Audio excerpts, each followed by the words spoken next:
a young child, and even a not so young child, may not necessarily be able to make the distinction between a parent who is using a smoke stick and one who's using or smoking tobacco.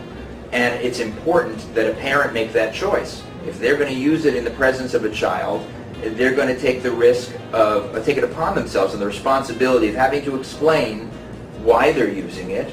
And maybe this is a parent who formerly used more tobacco and is trying hard to use less tobacco, and the child wants that and the parent wants that, and they explain to the child that this is a way for them to start to use less tobacco.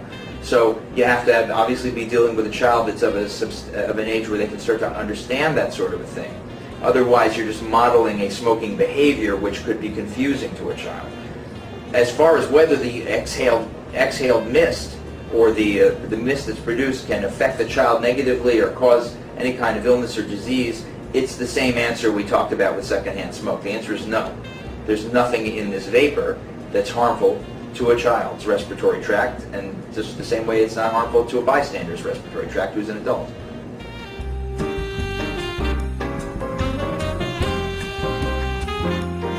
With smoke stick, we are not dealing with tobacco in any way, shape, or form.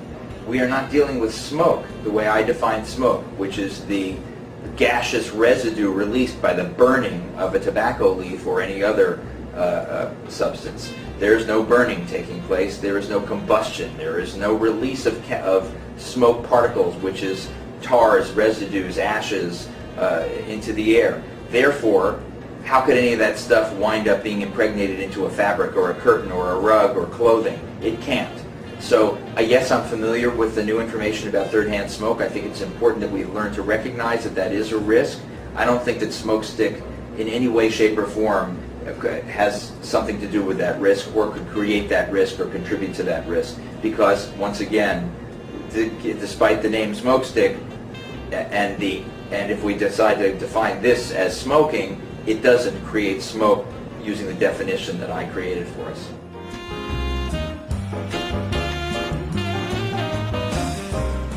You know, I don't actually know, I'm not familiar with data regarding the amount of smoke and carbon monoxide released into the atmosphere and whether that's contributing to greenhouse gases and global warming and all that sort of thing.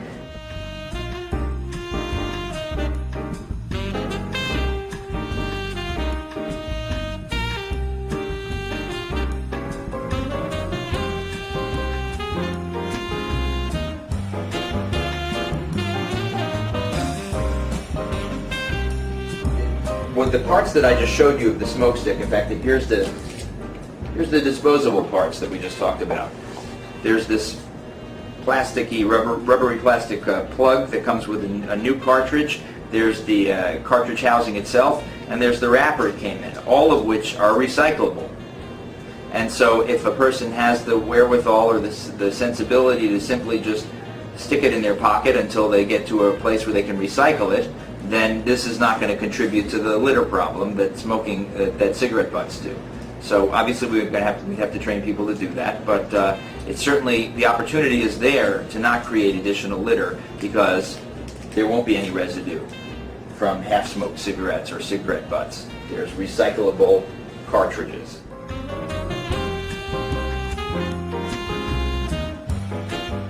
Yeah, I think it's very viable. It's very exciting. I think that it is more proof of the fact that people don't smoke because they're poorly educated or unaware of the unhealthy effects of smoking tobacco. They smoke, and I'll give you an example of a conversation I have with a patient. I will say to them, listen, I understand that you're not stupid and that you understand that smoking tobacco is unhealthy for you. And I believe in my heart that if there was some way that you could smoke less and carry on and get some of the same gratifications or pleasures or positive benefits that you feel you're getting from smoking, that you would do that. People smoke because they like it. They like the effect it has on them.